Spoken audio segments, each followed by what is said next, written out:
So this is the Graphiteleader Corto UX 482. So there's lots more to the code than that. It's actually a 482 ULHS.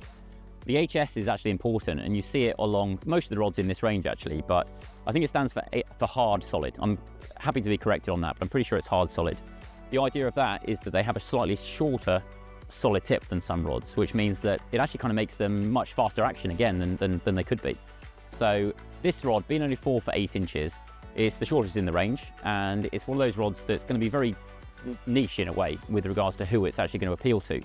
But for the guys that are fishing either very close range or fishing even rock pools and things like that, or just very close range, especially if you're at water level, it's not a rod I'd use if I was fishing a long way up a wall or anything like that.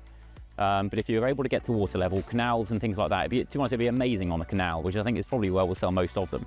But anywhere where you're fishing close range, at water level, you almost couldn't get a more sensitive rod. The shorter you go with rods, again, as we'll speak about in other videos, the more kind of in control of everything you're going to be. So there's always a benefit to going shorter.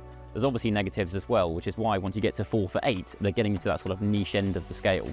But for anything where you need precision, control, sensitivity and feeling, it's just what they almost can't be beaten on, literally, because of the fact that there's less carbon between you and the rod tip.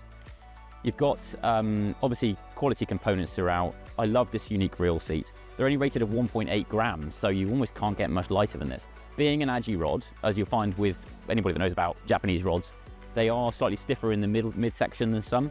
So you might think that a 1.8 gram rated rod is just going to be a soft, spongy needle, but they are far, far from it. They're really crisp, really responsive, and with that solid tip and this kind of action, there's just amazing rods that I wish I personally had lots more use for, but there's going to be loads of people out there that do, and you'll really enjoy using them, I think.